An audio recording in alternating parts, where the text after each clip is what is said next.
Chapter 4. Apprentices. The morning of his 14th birthday, Septimus was up before dawn. Quickly he cleaned and tidied the pyramid library, as he did every morning, even on his birthday. He found an unwrapped present from Marcia hidden under a pile of books to be filed. It was a small but very beautiful gold and silver enlarging glass. Attached to its ivory handle was a purple tag which read, "To Septimus, Happy Magical 14th Birthday, with love from Marcia." Septimus put the glass in his pocket with a smile. It wasn't often that Marcia signed her name with love. Some minutes later the heavy purple door that guarded the entrance to the extraordinary wizard's rooms swung open, and Septimus headed for the silver spiral stairs at the end of the landing, setting off on a visit he had made every day since he had returned from the Isles of Siren. Taking a chance that there were no wizards about so early, he put the stairs into emergency mode and whizzed down to the 7th floor. Dizzy but exhilarated, there was nothing quite like an emergency run to wake one up. Septimus stepped off the stairs and walked a little unsteadily along a dimly lit corridor toward a door marked Ikbe, the S having recently evaporated during an ordinary apprentice spell that had gone wrong. The Ikbe door opened quietly, and Septimus stepped into a dimly lit circular room with 10 beds arranged around the wall like the numbers on a clock face. Only 2 of the beds were occupied, one by a wizard who had fallen down the wizard tower steps and broken her toe, the other by an elderly wizard who had felt a bit funny the previous day. 2 of the clock-face spaces were taken by doors, one that Septimus had just come through, and another at the 7 o'clock space, leading away from the sick bay. In the center was a circular desk, in the middle of which sat the night-duty wizard and the new sick bay apprentice, Rose. Rose, her long brown hair tucked behind her ears, was busy as ever, scribbling in her project book and devising new charms. Septimus approached. Rose and the wizard gave him friendly smiles. They knew him well, for he visited every day, although usually not so early. "No change," whispered Rose. Septimus nodded. He had long given up expecting to hear anything different. Rose got up from her chair. It was her job to escort visitors to the Disenchanting chamber. Septimus followed her over to the narrow door set in the wall at the 7 o'clock space. Its surface had a shifting quality to it, typical of the effect that strong wizard tower magic produced. Rose placed her hand on the surface and quickly withdrew it, leaving a fleeting purple handprint behind. The door swung open. Then she and Septimus stepped into an antechamber. The door closed behind them, and Rose repeated the process with another door in front of them. It, too, swung open, and this time Septimus alone walked through. He entered a small pentagonal room suffused with a deep blue light. "I'll leave you now," whispered Rose. "Call me if there's anything you need, or, well, if there's any change." Septimus nodded. There was a heady smell of magic in the chamber, for within it a gentle disenchanting force was allowed to run free. The force circled counterclockwise, and Septimus could feel it warm upon his skin, tingling like drawing salt water after a swim in the ocean. He stood still and breathed in deeply a few times to balance himself. For anyone with any magic in them, disenchantment is a peculiar thing to be close to, and the first few times he had entered the chamber, Septimus had become extremely dizzy. Now that he was used to it, he merely felt wobbly for a few moments. However, something that he had never quite got used to was the eerie sight of the disenchantment cocoon, a delicate hammock made from the softest unspun sheep's wool, which appeared to float in mid-air, although it was actually suspended by invisible forest bands invented by a long-gone extraordinary wizard. Feeling as if he were walking under water, Septimus slowly approached the cocoon. Pushing through eddies of disenchantment, swathed in the wool lay a figure so insubstantial that sometimes Septimus was afraid she might disappear at any moment.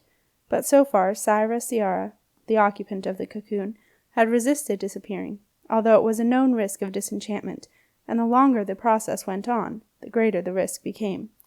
Septimus looked at Saira's bluish face, which reflected the light of the chamber, and seemed almost transparent.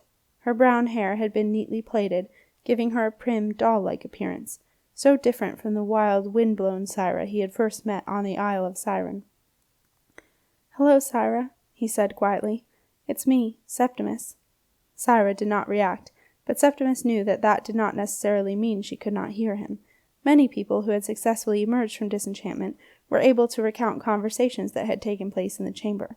"I'm early today," Septimus continued. "The sun isn't even up yet. I want to tell you that I won't be able to come and see you for the next few days." He stopped to see if his words were having any effect. There was no reaction, and Septimus felt a little upset. He had half hoped that a flicker of disappointment might cross Saira's face. "It's my dark week coming up," Septimus continued, "and, I want to tell you that I'm going to be doing, because you've done it, and you know how scary it feels before you go, and I can't tell anyone else. I can't tell anyone who's not completed an apprenticeship to an extraordinary wizard, which doesn't leave many people. Well, only Marcia and you, in fact. Of course, there would have been Arthur before, well, you know what happened. Oh, I know he was a ghost, and there are lots of extraordinary wizard and apprentice ghosts around, but Arthur was different. He felt real, like he was still alive. Oh, Saira, I miss Arthur. I really do. And that's what I wanted to tell you. I'm going to get Arthur back. I am. Marcia doesn't want me to, but it's my choice, and she can't stop me. All apprentices have the right to choose what they do in their dark week, and I've chosen. I'm going down into the dark halls." Septimus paused. He wondered whether he had told Saira too much. If she really could hear him and understand every word he said, then all he had done was to leave her alone to worry about him. Septimus told himself not to be silly. Just because he had grown to care about what happened to Saira, it didn't mean that she cared equally about him. In fact, he told himself, if she was aware of his visits, she was more likely to feel relieved at the prospect of getting a rest from him. He grinned ruefully. Something Jenna had said to him more than once recently came back to him. "Not everything revolves around you, Sep." Feeling a little awkward, he finished his visit. "So, goodbye then. I'll be fine, and, I hope you will be too. I'll see you when I get back." Septimus would have liked to give Saira a quick goodbye kiss, but that was not possible. A person in the process of disenchantment must not be connected to anything that is earthbound. This is why the forest bands holding Saira suspended have been such a breakthrough. They magically broke the connection with earth, and allowed the disenchantment to work, most of the time. Septimus left the disenchanting chamber, made his way through the antechamber, and stepped out into the sick bay. Rose gave him a friendly wave, which he returned briefly, and still feeling embarrassed, he left the sick bay and walked back down the corridor, telling himself, "Not everything revolves around you, you dillip." However, that day in the wizard tower it seemed that, dillip or not, everything did revolve around him. A 14th birthday for an apprentice was a special one, being twice the magical number 7, and naturally the entire population of the wizard tower wanted to wish Septimus a happy birthday, particularly as there was no birthday banquet to look forward to that evening. Sarah Heap's determination to have Septimus at the palace that night had not gone down well at the wizard tower. However, as Septimus went about his morning errands, delivering requested charms to various wizards, finding a lost pair of glasses, helping out with a tricky spell on floor 4, he detected a melancholy undertone to all the birthday wishes. The wizard tower was notorious for gossip, and it seemed that every wizard knew that Septimus was about to embark upon his dark week, the one week that separates the ordinary from the extraordinary apprenticeship. This was despite the fact that the timing of the dark week was meant to be a secret. And so, along with the many happy birthday greetings, there were also fervent wishes for, and many more of them, apprentice. On his rounds, Septimus was offered a varied assortment of gifts, all unwrapped, as was the tradition among wizards in order to avoid the placement of creatures, an ancient dark trick that had once given Marcia some trouble.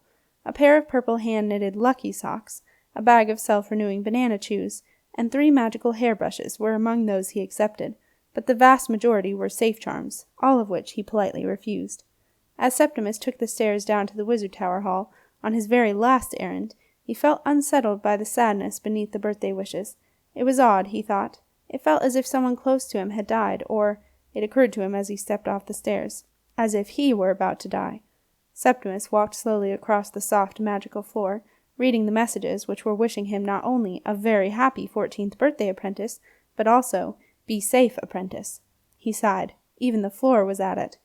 Septimus knocked on the door of the duty wizard's room, which was tucked in beside the huge silver doors that led out from the wizard tower.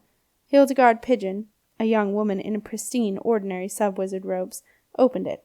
Septimus smiled. He liked Hildegard. "Happy birthday!" Hildegard greeted him. "Thanks. It's a big day, 14, and Princess Jenna's birthday, too." "Yes." Septimus felt a bit guilty. He'd forgotten to give her a present. "We'll be seeing her later, apparently. About midday, Madame Overstrand said. She didn't seem very pleased, though." "Marcia's not very pleased about anything at the moment," said Septimus, wondering why Jenna hadn't told him about her visit to the wizard tower. Hildegard sensed that all was not well. So, are you having a good day? Well, yes, I suppose. I've just been up to the Disenchanting chamber. Bet you're glad you're not there any more. Hildegard smiled. Too right, she said. But it did the job, and it will for Saira too. Don't worry. Hope so, said Septimus. I've come for my boots. Oh yes, hang on a mo. Hildegard disappeared into the tiny room and emerged carrying a box with Terry Tarsal by appointment, written on it in gold letters. Terry had recently upgraded his image. Septimus lifted the lid and peered inside. He looked relieved. Oh, good, he said. He repaired my old ones. Marcia was threatening to get him to make me a new pair in green with purple laces. Oh dear, Hildegard smiled. Not a good look. No, definitely not. There's a letter for you, too. Hildegard handed over a creased and slightly damp envelope. Septimus looked at it. He couldn't place the writing, but it looked oddly familiar. And then he realized why. It was a mixture of his own handwriting and his father's. Septimus, Hildegard broke into his thoughts. Yep. I know I shouldn't say this, as it's confidential, and all that, but, well, I just wanted to say good luck, and I'll be thinking of you. Oh, well, thank you. Thank you, Hildegard, that's really nice. Hildegard went a little pink and disappeared back into the duty wizard's room. Septimus tucked the shoebox under his arm and headed for the silver spiral stairs, letter in hand. Only when he was back in his room on the 21st floor of the wizard tower with the door firmly closed did he tear open the envelope and read, Dear Septimus, I hope you have a very happy 14th birthday. I expect you are surprised to get a letter from me, but I wish to apologize for what I did to you. I have no excuse, except to say that I do not think I was in my right mind at the time. I believe that my contact with the dark made me crazy, but I take responsibility for that. On the night of your apprentice feast, I deliberately sought out the dark, and that is completely my fault. I hope that one day you will forgive me. I realize that you are well into your apprenticeship now, and will have much knowledge, but even so, I hope you will not mind your oldest brother giving you some advice. Beware of the dark. With best wishes, Simon Heap. Septimus sat down on his bed and let out a low whistle. He felt spooked. Even Simon seemed to know about his dark week.